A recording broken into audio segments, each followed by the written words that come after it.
like made my entire Oh, birthday dude. weekend. What's your name? Jake. Nice to meet you, Jake. Appreciate Happy it. birthday. Appreciate it. Tell me your name again. Braden. Braden? Yeah. Nice to meet you got guys. a YouTube channel? Yeah. You guys can be on YouTube with me. Sweet. Shout out. What's up? You're watching Will Motivation, the channel on YouTube where you not only get to check out some sweet supercars, nice cribs, and exotic destinations, but also get educated on different avenues that lead to success, no matter where you come from. Here is where we create, educate, and motivate. Welcome to Will Motivation. Holla. So we're doing the photo shoot, looking good. We've got the daredevils up there. Please don't fall on the Lambo and hurt yourself. We've got the pre-satin white. Wait till that happens. Man, I need some plates. Wait till you guys see my plates. Plates are gonna be sick. Yeah. Fun car. Your car looks sweet, dude. So how do you like the cargo space in the Huracan? Cargo space. So the only thing that I could fit in his was my drone. Did you run the drone? For like a minute. Dude, I love your drone shots, bro.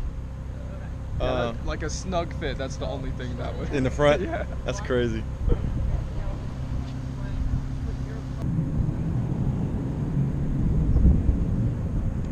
Nice car, dude. I'm looking at your ass thinking, man, that's a nice looking car. Nice whip, dude. It's mean. I just noticed your tips are black. I just noticed that. It came like that? Yeah. It's blacked out. That's nice. Well, that's because it's a different exhaust. That's the sport exhaust. Oh, okay, that's right. That might be why. I got the cheap one. You just called me out. But I want this dude to take a picture of the car. Like, he just got, like, up in the mirror and doesn't even know it's a Lambo. Here, try to get, like, a little farther back. That one. I think it's my one.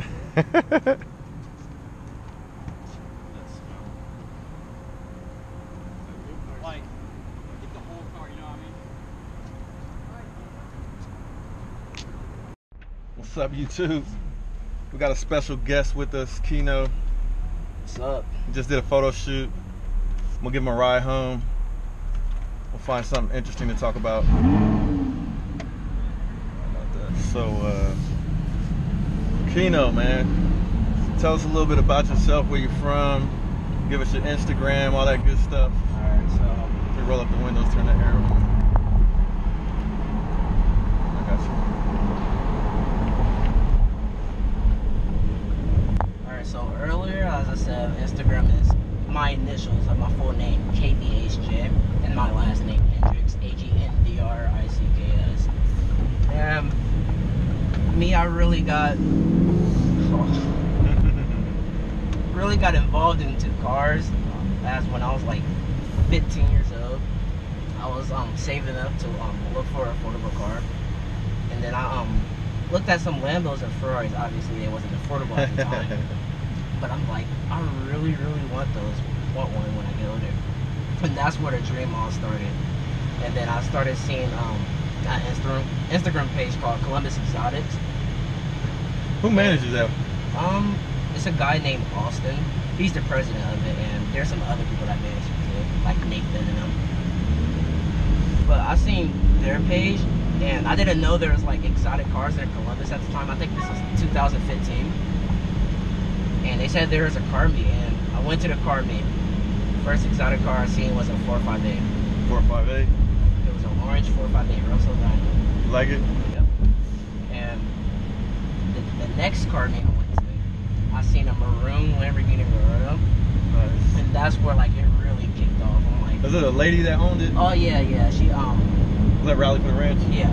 Yeah, I fell in love with that car too. She was revving it. And that kind of inspired me to go like, you know what, I need one of these. Yeah, she let me sit in it, and then that was the first time ever me sitting in a supercar, and that's why I like Lamborghini too. So I just really been falling in love with them, and that's how the dream started. And now I want to hunt to get one when I get older. So you said, so you were at the Rally to the Ranch a couple weekends ago. Yeah. You got the ride with another YouTuber? Doc M3 Yep. Real cool dude, right? Real down to earth, humble. He's a real great guy. Very inspirational. So he gave you a ride. Is it Venador? Ventador and a Fasario. I think it's the 50th anniversary edition. I don't know for sure. I think, but it was green. It was a roadster. It had green pinstripes on it and stuff. Very nice. It was a nice ride. A little jerky. I like it. Single clutch. I like the extremeness of it. It was pretty nice. It is. That whip is famous at this point. Oh yeah. Glad they made it to Columbus.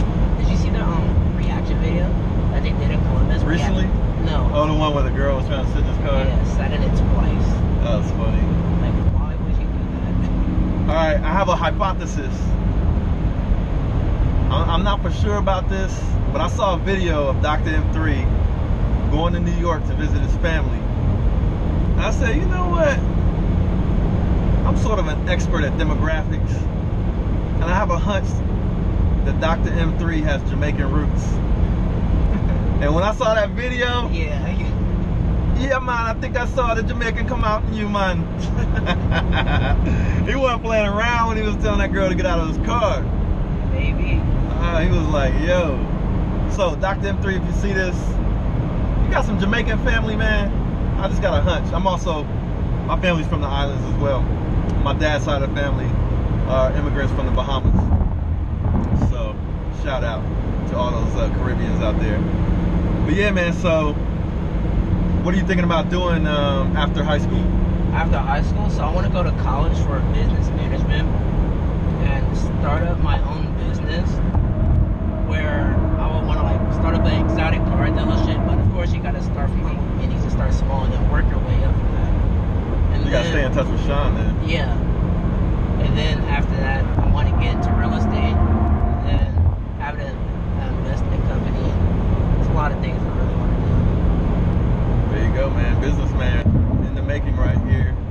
Hopefully, nice little ride in the Lambo will be a little bit of inspiration. Oh, yeah. I never got a ride in the Lambo when I was, ever actually. When I was young or old. I had to buy my own to get a ride. This guy wants to videotaping me. Man. Hold on to your steering wheel, bro. That's right here. Yeah, we got blind spots here.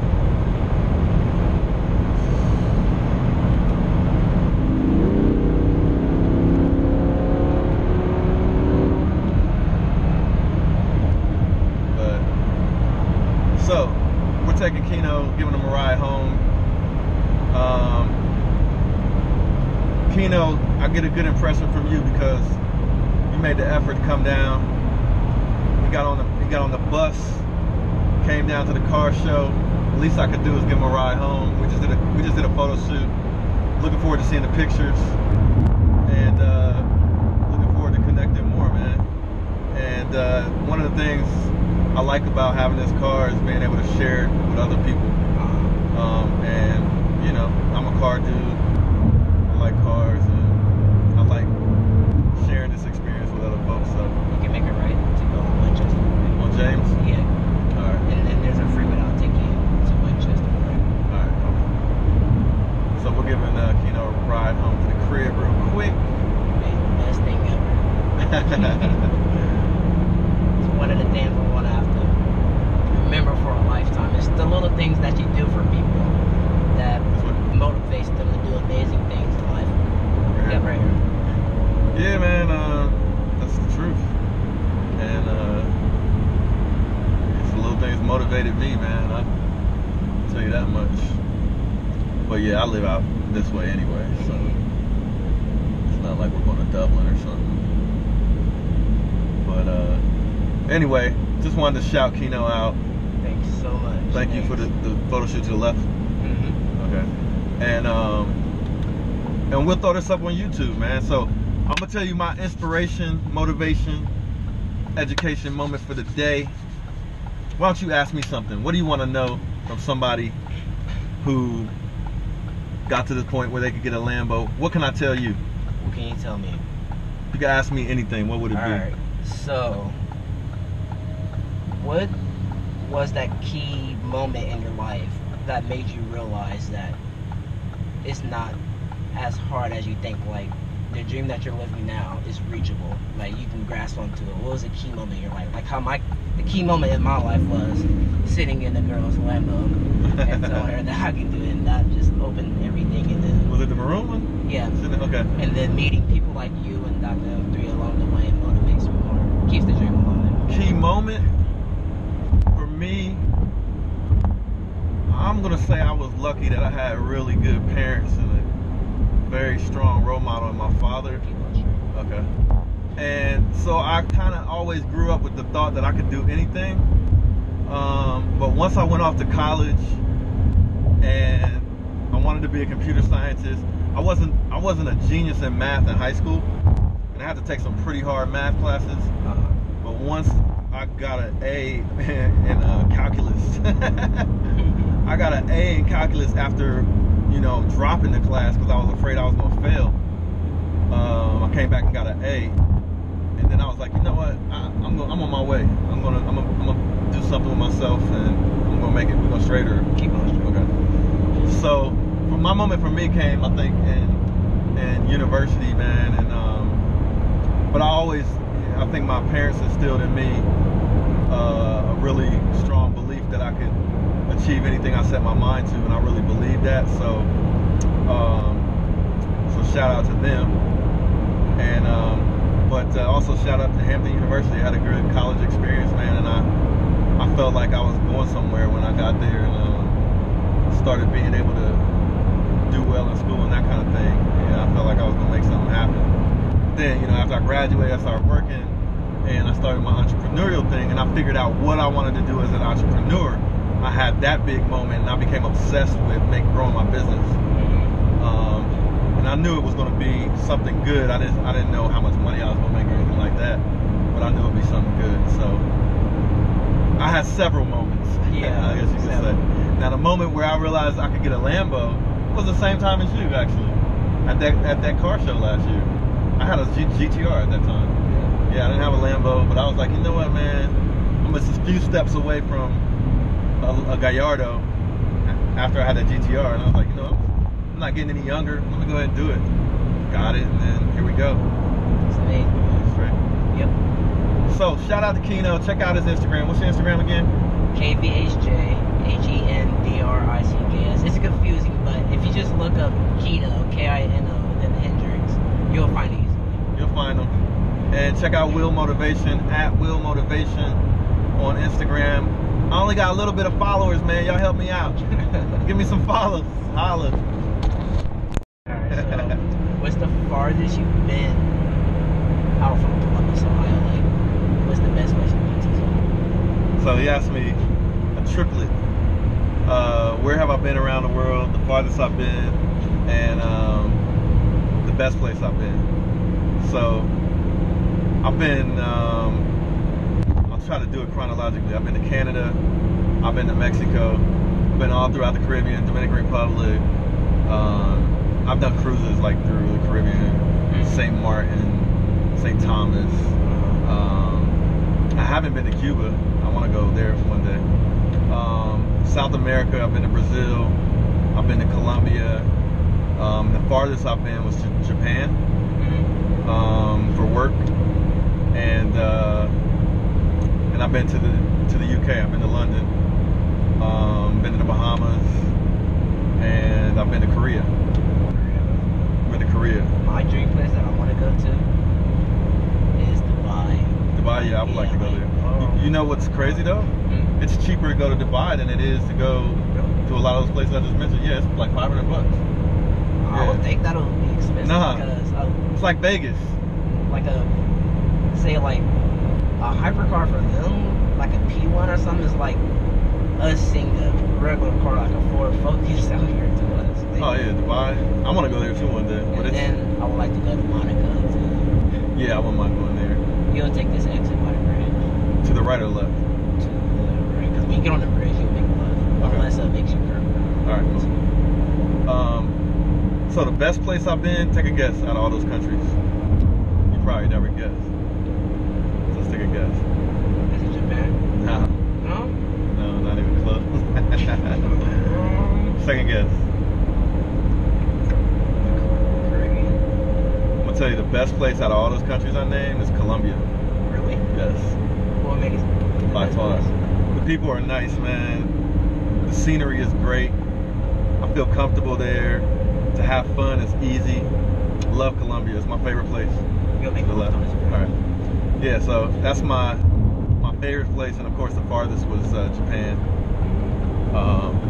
There you go. Great question, man.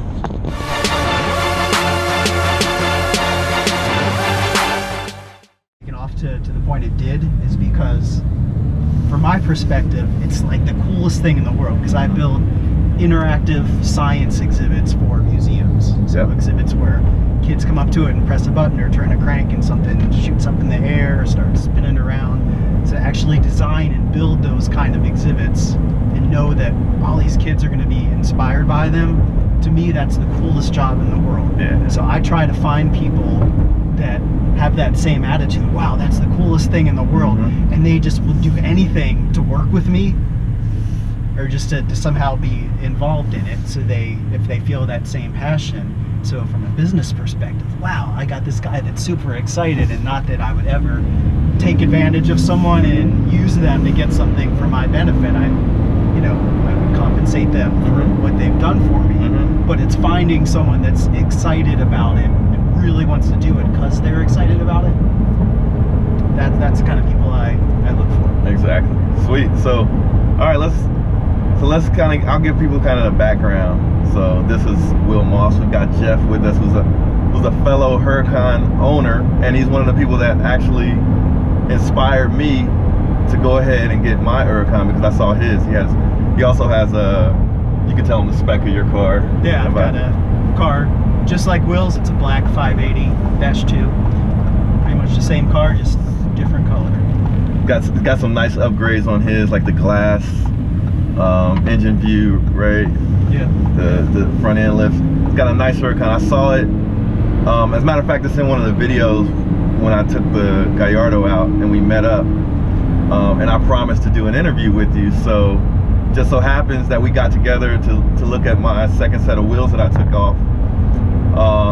And I asked Jeff if we could do sort of an interview, because I thought Jeff had a pretty interesting story as to what he does for a living and how he ended up doing that. And then also, obviously his business is doing well, and he bought a really nice car. So I'm not sure if it's your dream car or whatnot, but it's a dream car for a lot of people. So maybe if you could just kind of tell people your story, like where you're from, did you go to college, what your emphasis was, because a lot of times people go to college for one thing, but they end up doing something totally different professionally. So you can just kind of tell us the story, man, and as much as you're comfortable talking about, I think people on YouTube would love to understand, because you're a supercar owner, and they want to know, what you did, so that one day they can think about how they can get there. Yeah.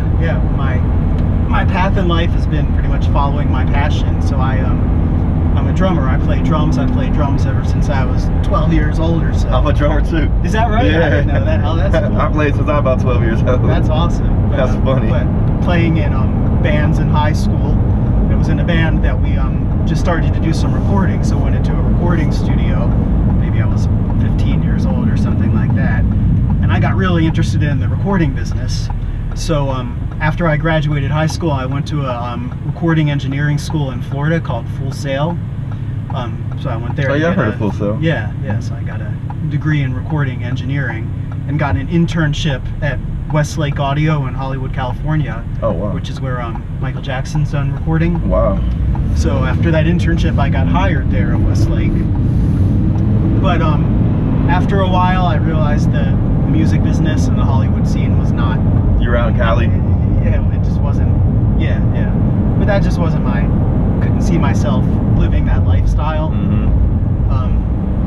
So decided to move back home, which was here to Columbus, and went to college to get a degree in elementary education, because that was something else I was super interested in, is working with kids. Nice. So while I was at Ohio State getting my master's in education, I worked at COSI, a science museum here in Columbus, Ohio. And when I did that, I just got real interested in the exhibits there, just the physical science exhibits, the interactive exhibits. So when I started teaching, I taught 6th grade, I would build kind of science type exhibits for my classroom. And they probably thought that was super cool. Oh yeah, I mean, everybody wanted to visit my classroom even if they weren't one of my kids. Nice. So really inspired the kids and really made them focus on learning, knowing that there's these cool interactive science exhibits and stuff in the classroom. So after I taught for 6 or 7 years, I just felt like I took teaching up to the level where I just couldn't really do anything else. It would just kind of, I just saw myself getting bored if I did that for the rest of my life. So I thought I'd kind of take a chance and try something else. And that's when I decided to start a business building interactive exhibits for science museums. Nice. And, so what gave you the inspiration to do that? Did you see the sort of a need in the market that you... Not at all. I knew nothing about business. But it's just something that you wanted to do from based on your passion. It was just totally a naive thing to do, just completely naive, not knowing anything about business. One of those things where if I discussed it with someone that maybe had a degree in business, they would say, oh, that's not going to work or that's not going to happen or anything like that. But didn't do that, so I just gave it a shot and ended up finding a niche in the market with smaller museums. There are several companies that will do large exhibit projects for multi-million-dollar projects for huge museums, but for every big museum there's maybe 100 smaller museums that don't have the budget for these multi-million-dollar projects, and they just had nowhere else really to go for exhibits. So for that reason, my company, which is called Science Kinetics, took off. I had no idea it was going to be that, but that's what happened, and that's where I am now. So when you started your business,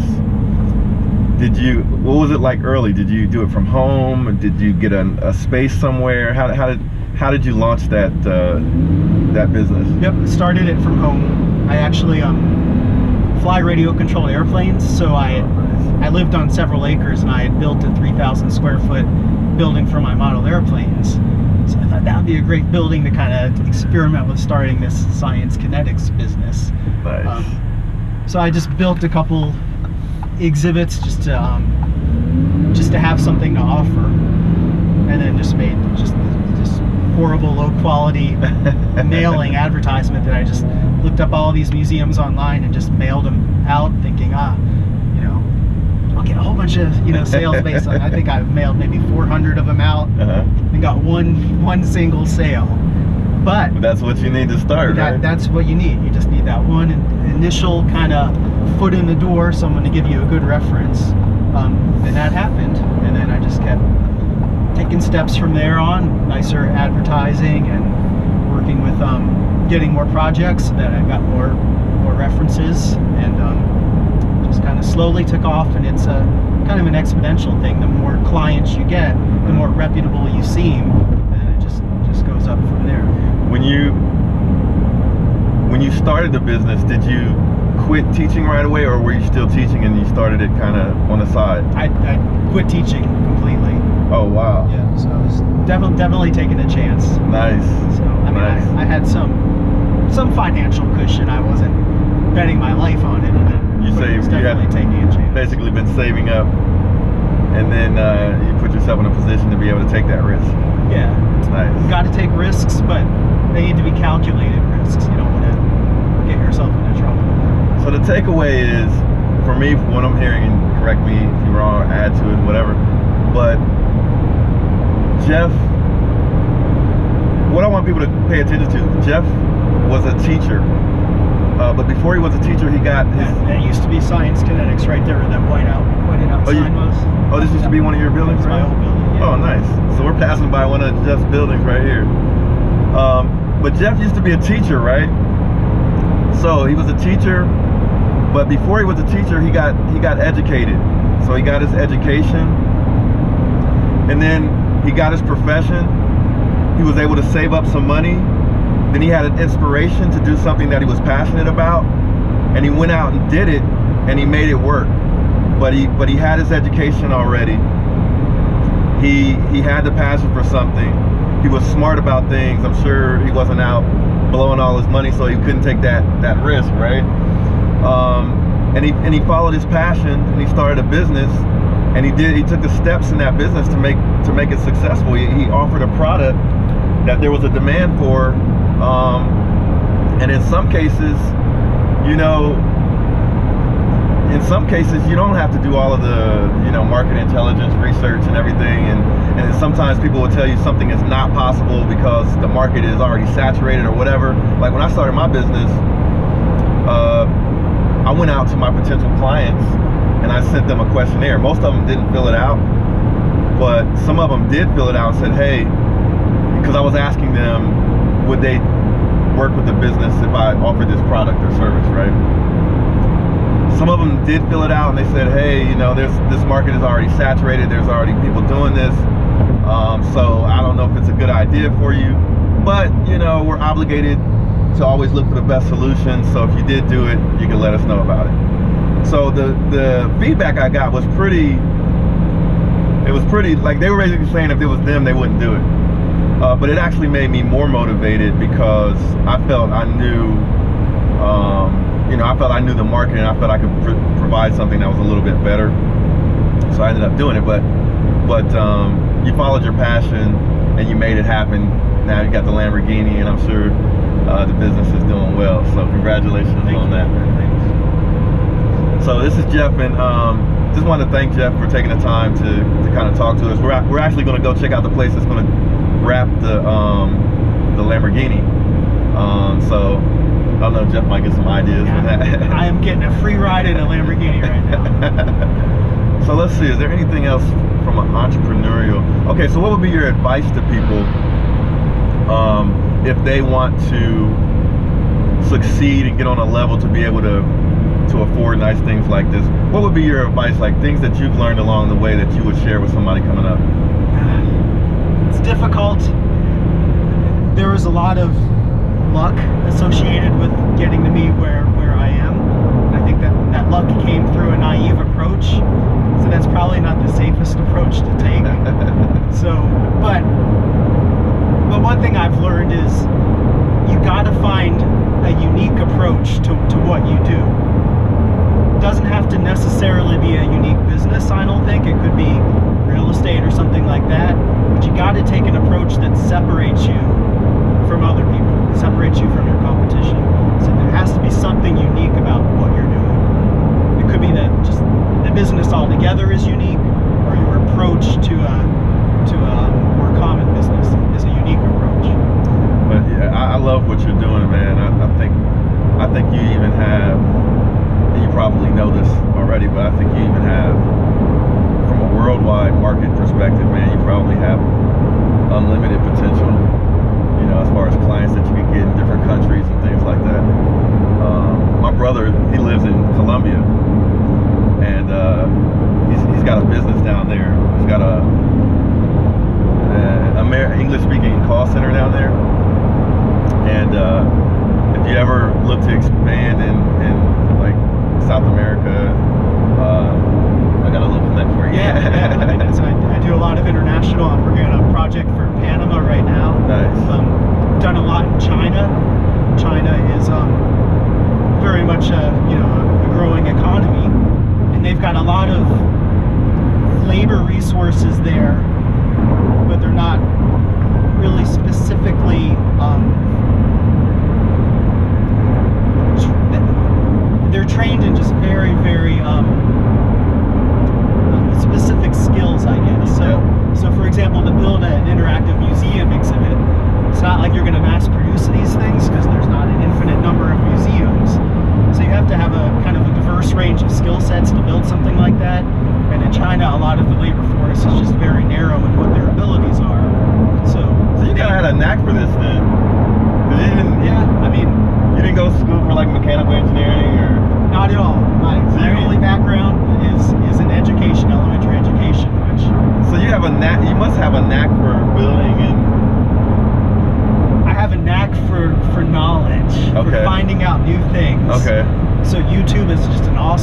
resource for that. I mean, a lot of what I've learned about how to build exhibits have just come from YouTube. Nice. I mean, anybody that is passionate about any trade, you know, you'd be able to find videos on YouTube about that type of things. And YouTube is a great resource. That, I mean, the internet in general.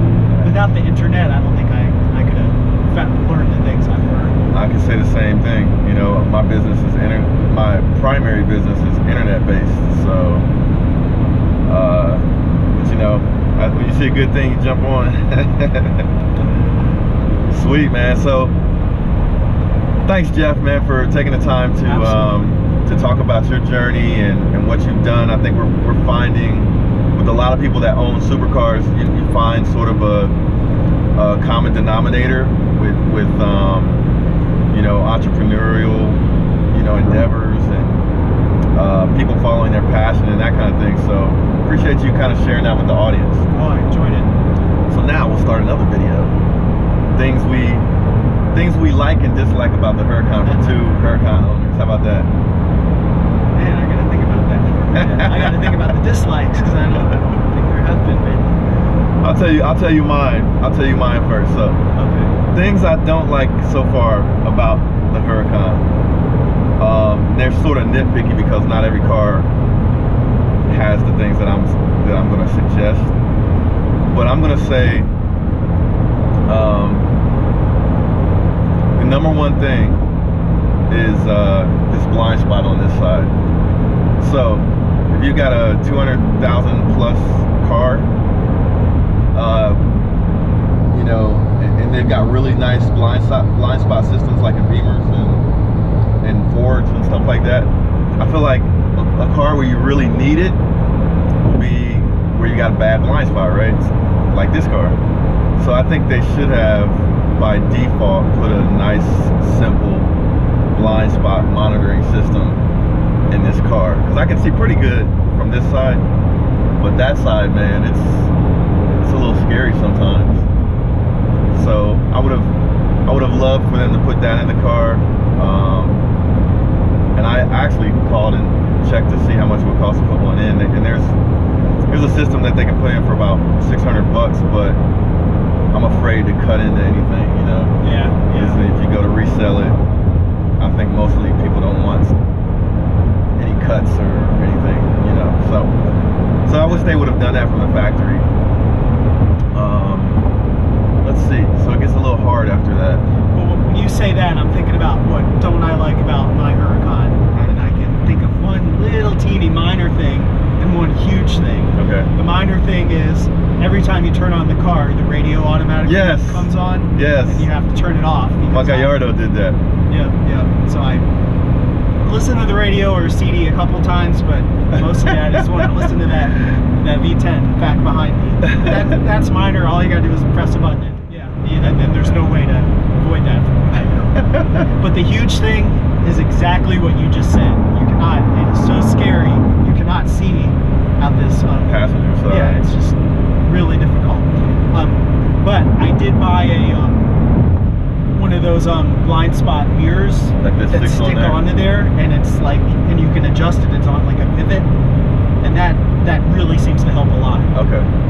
Yeah, I may need to invest in one of those. Yeah.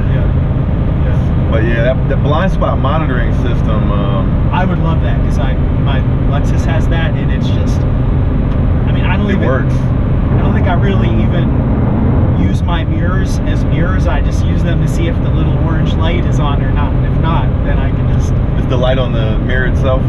Yeah. Okay. Yeah. Right. Yeah, that's how the BMWs are. Yeah, it's right on the mirror, and that's just. Audis are like that too. It makes it dangerous to drive a car like this because if you get used to having that light come on and you forget which car you're in, and then you're like, no light, I'm good. Yeah. So yeah, that's to me that's the biggest thing, because not only is it sort of a pet peeve, right? Because you can't see or whatever, but it's dangerous. Like you don't want to wreck your car, and sure you might have insurance, but man. That could be all bad, right? Yeah, that's my biggest thing. Okay, so I'll tell you something else that would be nice, but not necessary. Would be some type of cup holders. But where are you gonna put them? Cup holders would be nice. Okay, so what do you like most about the car? I like the sound of the engine. It's just the coolest thing when you're driving it. I usually drive in sport mode. We're in Strada now just because sport's a lot louder and it would be harder to make a video. So let me ask you something. In your car, you've got the upgraded sport exhaust. I think I have the basic exhaust, I'm pretty sure. When you put yours in sport, is it immediately louder? Yes. See, mine, when I put it in sport, it's only louder when I gas it. See, like I just put it in sport. Oh yeah. If I gas it, it's a little, but it's not even that much louder. It's definitely, from what you just did, it's definitely, this does not have this quieter, yeah. Because if I flip that into sport, it would all of a sudden rev up. It gets louder. Yeah, I've got the basic, so that's some money I've got to spend to make my car a little bit more enjoyable. Yeah. But I expected to have to probably do that anyway. I wish you didn't have to take the bumper off the car because it's got those sensors in it. You want to make sure they put all that stuff back together right. Yeah. So I love the sound of the engine. Okay. I'll be honest, I love the attention that you get when you're driving the car. There's so many videos I've seen on YouTube, things I hate about my Lamborghini or my Ferrari, and it's everywhere you go, people always want to talk to you and stuff like that, as if that's a negative thing. Yeah. If you don't want that attention, why are you driving a Lamborghini or a Ferrari? Of course people enjoy that attention. Yeah. I like enjoying the car with other people. So like when you go to the car shows and people want you to rev the car up, or people want you to, maybe they want to sit in it or something like that, I get almost as much a kick out of them enjoying it as myself, because I imagine if it was me as the kid, you know, that thinks the car's great or whatever, right? And I get a kick out of people that enjoy the car with me, you know. And I still look at other cars like that. Now the Huracan is my favorite car of all time, actually. Like, I wouldn't want a Bugatti over this. I wouldn't want an Aventador over this car. I think this car looks the best out of any car ever. So I feel pretty lucky to have one at this point. But I still look at other cars and I say, oh, you know, like for example, I'll tell you my next favorite car, which is super astronomical price range behind this, but it's the La Ferrari, the one with the mirrors that shoot out. Oh yeah. And those things are pretty awesome. I don't think you could just, don't you have to get approved to buy one? Right. They select who's going to be allowed to purchase them before they build them, I think. Yeah. And it's like a $1.7 million car or something like that. 1 point something million. At least. It's crazy. So there's not many things we dislike about the car. We both like the sound of the car, driving the car, the attention it gets. You know, this car compared to my Gallardo is a lot easier to drive, so I can picture myself putting more miles on this car than I would the Gallardo. I feel more confident that the car is not going to be finicky and break down randomly or something like that. I feel pretty confident with this car. It's got a lot of electronic modern features in it. Now, okay, I'll tell you something that they could have improved on a little bit. And this is coming from somebody that's had a whole bunch of stereo systems in their car. But the stereo system could be a little bit better. Like for example, in my Audi, I had a Bang & Olufsen system in it. It was hands down the best factory stereo system I've ever had in a car. And you know, for the price point, it would be nice if they had that kind of upgrade, but like you said, we're busy listening to the engine most of the time. And with a stereo, I think there's only so much you can do when you have a cabin space like this, just for the acoustics to sound good. It's just, you know, you can only do so much. I'm nitpicking. Okay, so this place is in Plain City. I know 33. Yeah, I know going out that way, but we can stop and grab something to eat. You got a taste for anything? I'm good with anything. It's like some fast food or something? Yeah. Okay.